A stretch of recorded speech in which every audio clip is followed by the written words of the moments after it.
My name is Vincent Calder. I am 38 years old, and when I was in my mid-20s, I worked as an overnight babysitter in a quiet neighborhood outside Madison, Wisconsin. At the time, I was finishing my final year at a technical college. My daytime classes were light, and I needed steady income through a local community board. I connected with a couple who both worked overnight shifts at a regional hospital. They had 2 children, a 6-year-old boy and an 8-year-old girl.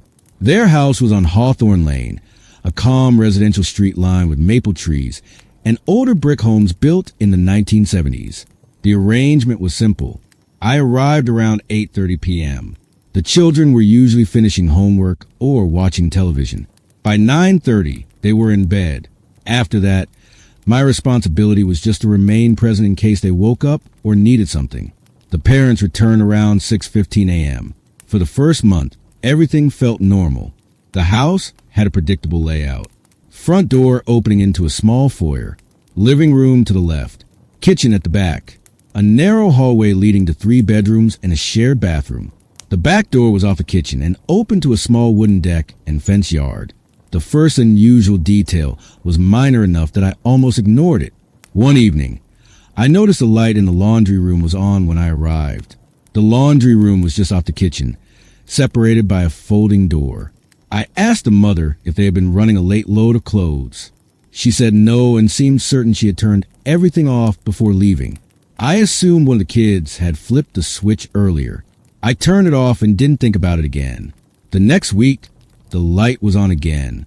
This time I paid closer attention. The washer and dryer were off. No damp clothes. No warm drum. Just the overhead bulb glowing. I turned it off before settling in at the kitchen table. Over the next several shifts, the same thing happened. I would arrive, walk into the kitchen, and see a thin line of light spilling from under the laundry room door. Every time it was empty. I mentioned it casually again, and the parents decided to check the switch mechanism. It wasn't faulty. They tested it several times and found nothing unusual. Around that same period, I began to hear faint sounds after midnight. Not loud noises, just subtle shifts. A soft tap, a short scrape, like something lightly brushing against wood. Houses make sounds, especially in Wisconsin where temperatures drop significantly at night. With contracts, ducts expand. I told myself it was structural settling. One night in November, around 12:40 a.m., I heard something more distinct. It was the sound of the back door handle turning. Not rattling, not shaking, just a slow, deliberate twist, as if someone were testing it gently. I was sitting at the kitchen table with a textbook open.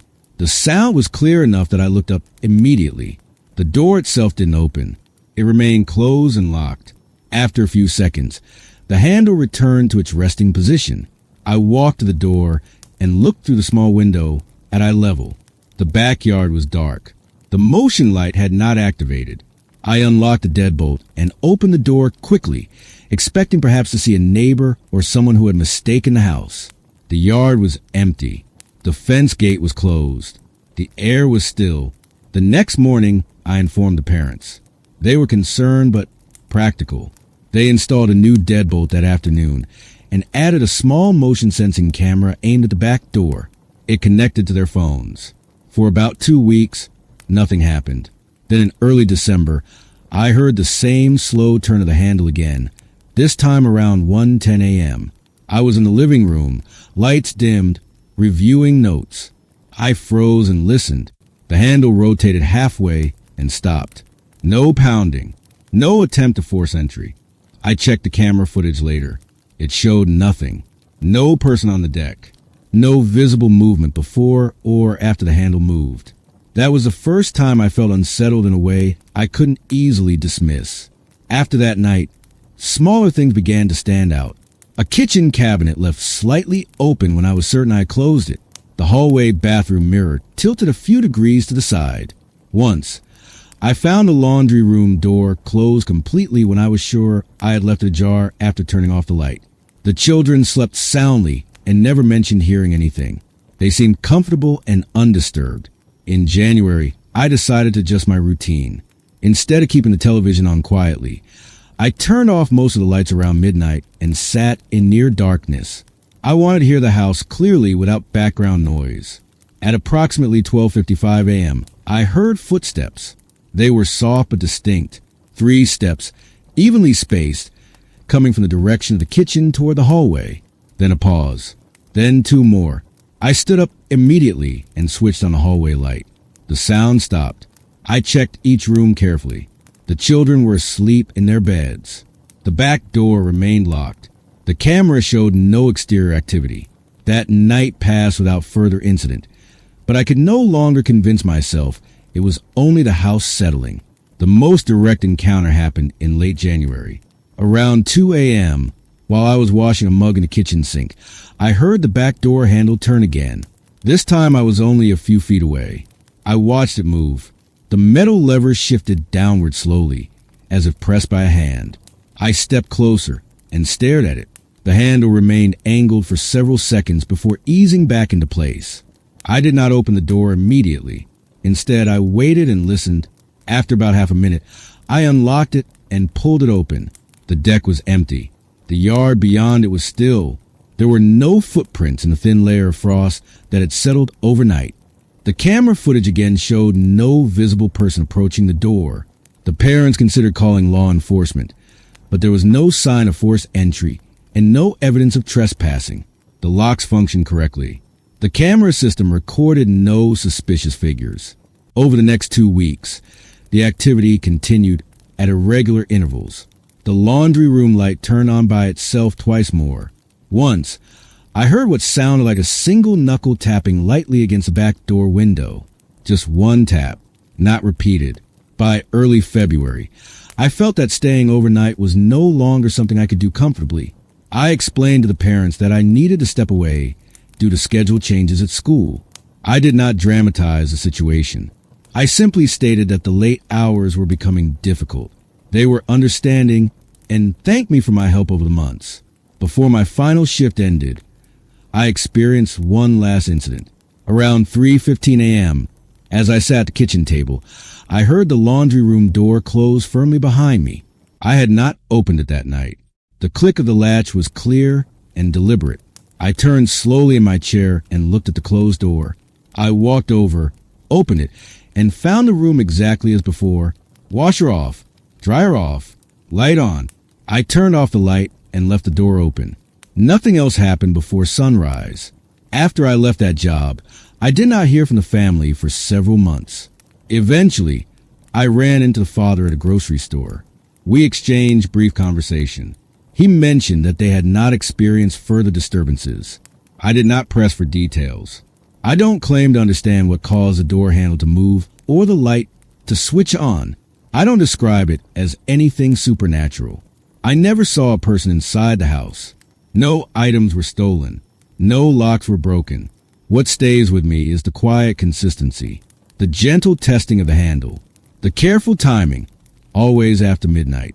The way the house felt normal during the day, but subtly altered after everyone was asleep. The back door never opened, but someone or something turned the handle more than once, and I saw it move with my own eyes. My name is Gregory Shaw. I am 44 years old, and I spent almost a decade driving long-haul freight across the Southwest. In 2019, I was based out of Farmington, New Mexico. I worked for a regional carrier that moved refrigerated goods between Arizona, Utah, Colorado, and western Texas. Most of my assigned runs were night routes. I preferred that schedule. The roads were quieter, the air cooler, and there were fewer variables to deal with. After enough years behind the wheel, routine becomes important. You learn every mile marker, every fuel stop, every gentle curve in the highway. One of my regular routes took me north through southeastern Utah on U.S. Route 191. Anyone who has driven that stretch knows how isolated it feels. Long sections without towns. No streetlights. Just open land, low brush, and distant rock formations that disappear entirely after sunset. Cell service fades in and out. If something goes wrong, you handle it yourself until you can reach the next service area. The first time I noticed the headlights was in late November. I had left Farmington around 8:30 p.m. with a refrigerated load headed toward Price, Utah. By the time I crossed into Utah, it was close to midnight. Traffic was light, maybe one vehicle every 15 minutes.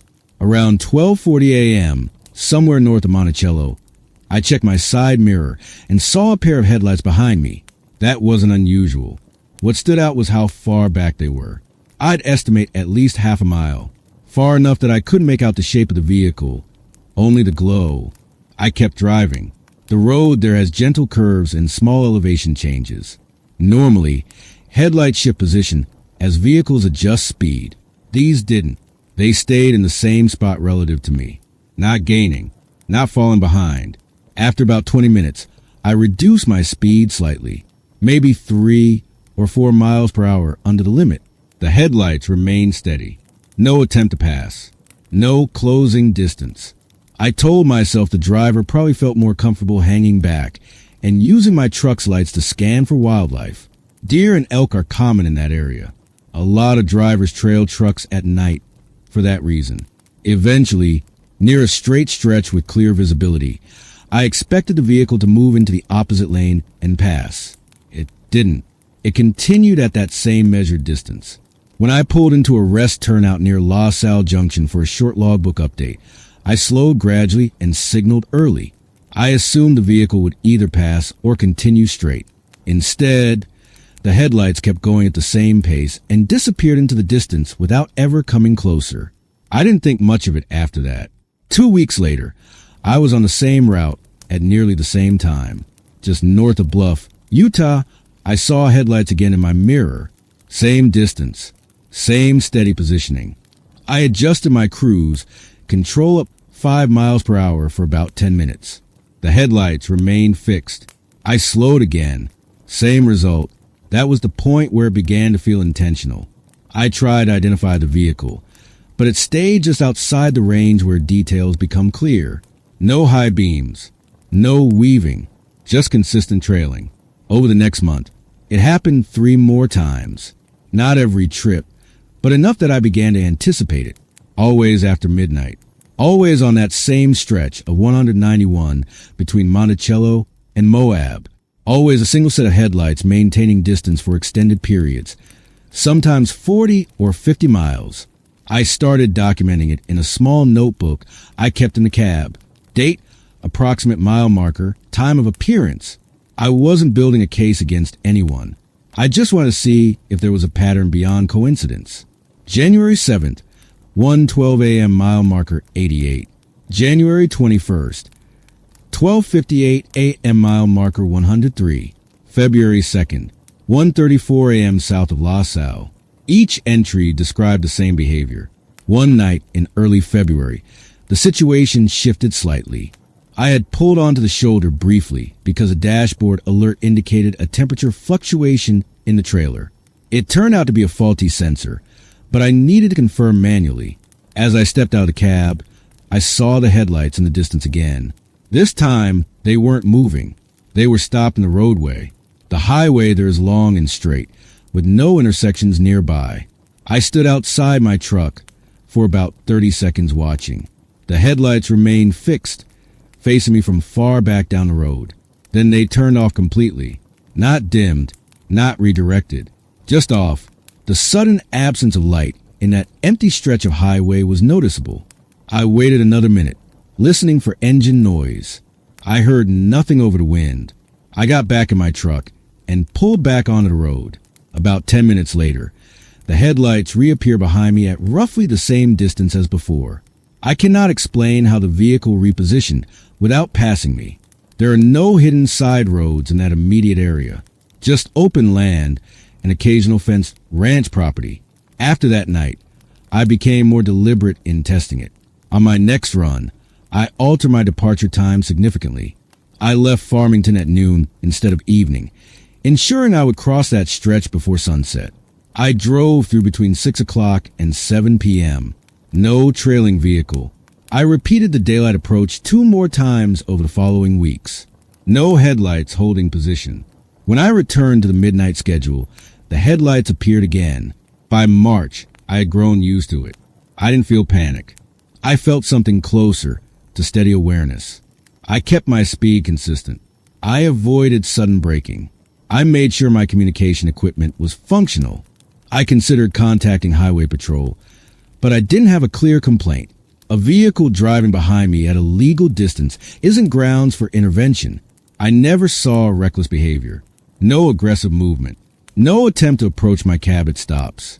The final occurrence happened in late March, around 2 a.m. north of Monticello. The headlights appeared as usual. They followed for nearly an hour.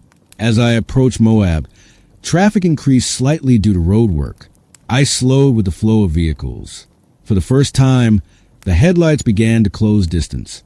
They came close enough that I could make out a faint outline of a sedan, dark colored, possibly gray or navy. Standard profile, nothing distinctive. Just before the two-lane section widened near town, the sedan abruptly turned off onto a narrow side road I had never noticed before. No signal that I could see, just a smooth, deliberate turn into darkness. I passed the junction and looked for signage. There was a small, nearly hidden county road marker. No visible buildings, no lights.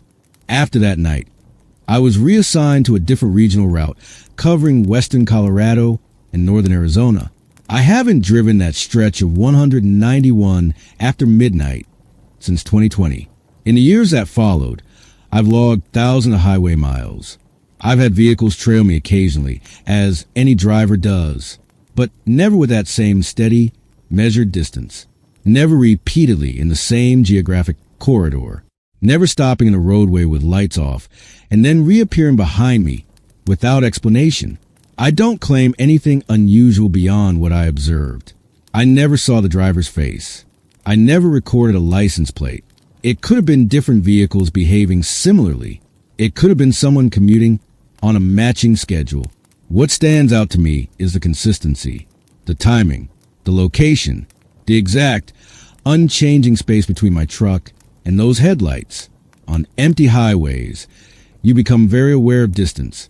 It's one of the few things you can measure with certainty. For several months, no matter how I adjusted my speed or schedule, there was always the same amount of space behind me, and it never closed. My name is Harold Whitaker. I am 53 years old, and I manage facilities maintenance at a state-operated rest area off Interstate 80 in western Nebraska. I've worked for the Nebraska Department of Transportation for over 15 years. The rest area I oversee sits between North Platte and Ogallala, surrounded by open farmland and long stretches of flat prairie. During the day, you can see for miles in every direction. At night, it's the opposite. Once the sun drops, the land turns into a dark, empty expanse broken only by truck headlights and the steady glow from our building. My regular shift runs from 2 p.m. to 10 p.m., but staffing shortages last year required me to cover Thursday overnights for several months. Overnight shifts at a rest area are usually quiet and predictable. A handful of semi-trucks park to fulfill mandatory rest periods. A few passenger vehicles stop briefly for the restroom and continue on. Most people keep to themselves. The cameras cover the entrances, parking rows, and the building exterior. The first time I noticed a sedan was in early May. It was a white four-door, parked in the far western corner of the lot. That corner is rarely used because it sits slightly farther from the restroom building and faces outward toward the fields rather than toward the interstate. Most drivers park closer to the entrance for convenience and lighting. The sedan was positioned deliberately, straight and centered in the space, facing away from the building toward open land. The engine was off. No interior lights visible. I assumed someone was resting. Around 3:30 a.m., during my routine exterior walk, I glanced toward that corner again. The car was gone. The following Thursday, around 12:50 a.m., the same white sedan was back in the exact same spot. Same orientation. Same distance from the curb. That caught my attention. It could have been coincidence, but the placement was precise. This time I noted the license plate number in my small maintenance logbook. It was a Nebraska plate registered out of Lincoln, according to later verification. At 2:15 a.m., I stepped outside again. The car remained still. No visible movement inside. I couldn't clearly see through the windshield due to reflection from our overhead lights. At 4 a.m., the sedan had left without me noticing departure. Over the next 4 Thursdays, the pattern repeated. Arrival between 12:30 and 1:15 a.m. departure before sunrise. Always the same corner. Always facing the fields. On the 5th week, I decided to approach the vehicle directly. It was around 1:40 a.m. when I walked across the lot with a standard issue flashlight.